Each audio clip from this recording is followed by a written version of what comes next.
السلام علیکم ناظرین، کپڑے ٹھیک کر لو میری جان، میں جا رہا ہوں، کل ملتے ہیں۔ گھر سے نکلنے کی جتنی جلدی اسے ہوتی تھی شاید ہی کسی کو ہوتی ہوگی۔ صبح اپنی بیوی سے پہلے ہی اٹھ کر تیار ہو جاتا تھا۔ ایسا نہیں تھا کہ نئی نئی نوکری تھی، ایسا بھی نہیں تھا کہ آفس جلدی پہنچنا ضروری تھا۔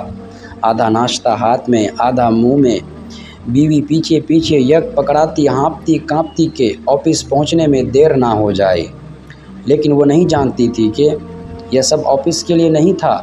ناشتہ ٹھیک سے کیے بغیر گاڑی طوفان کی طرح اڑاتے ہوئے اسے آفس نہیں بلکہ آفس سے پہلے اپنی منہ بولی بیوی کے پاس پہنچنا ہوتا تھا۔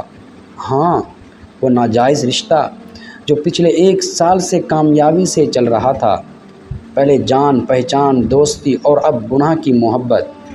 سلیم نے اپنی بیوی اور ریما کے شوہر سے چھپ کے یہ تعلق بنا رکھا تھا اور یہ رشتہ اپنی ساری حدیں پار کر چکا تھا۔ ریما کا میسیج آتے ہی یہ گھر سے نکل جاتا تھا، وہ چلا گیا ہے آ جاؤ، اور یہ اڑ کر وہاں پہنچ جاتا تھا۔ ریما اسے بھی سواری خوشبو سے نہائی ہوئی ملتی تھی۔ یہ سلیم کی خواہش تھی کہ جب میں آؤں تو تم مجھے ہمیشہ تیار نئی نویلی دلہن کی طرح ملا کرو۔ اسے اپنی بیوی کی طرح اجڑی عورتیں پسند نہیں تھیں، اسی لیے ریما اسے دلہن بن کے ملتی تھی۔ صبح سویرے دیکھنے والا کوئی ہوتا نہیں۔ ریما کا شوہر شریف انسان تھا، اسے پتہ ہی نہیں تھا کہ اس کی ناک کے نیچے یہ لوگ روزانہ ملتے تھے، اور اس کی بیوی بھی اکھڑی اکھڑی رہتی تھی۔ اسے نہ کوئی شک تھا نہ فکر، اس لیے دونوں اپنے حرام رشتے میں آگے بڑھتے چلے گئے۔ یہ ملاقاتیں پہلے ہفتے میں 1 بار اور پھر روزانہ ہونے لگے۔ اپنی بیوی کو آفس کا کہہ کر یہ ریما سے ملنے چلا جاتا تھا، اور 2 گھنٹے گناہ کے بستر پر گزار کر یہ اپنے آفس چلا جاتا تھا۔ سلسلہ یوں ہی چلتا رہتا۔ اگر ایک دن وہ طبیعت خراب کی وجہ سے پلٹ کر نہ آتا، ریما کے گھر سے نکل کر آفس جاتے ہوئے اسے سر میں شدید درد اٹھا۔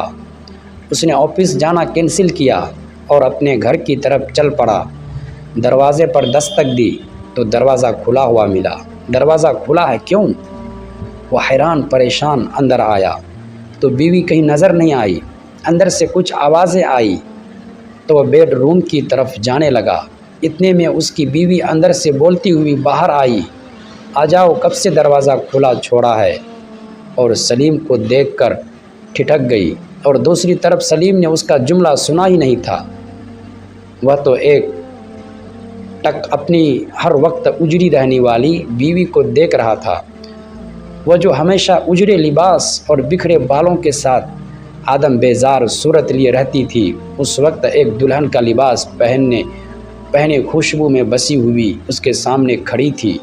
ناظرین، اگر ویڈیو اچھا لگے تو لائک اور شیئر لازمی کریں، اور مزید اس طرح کی ویڈیوز دیکھنے کے لیے پلیز ہمارے چینل کو سبسکرائب ضرور کریں۔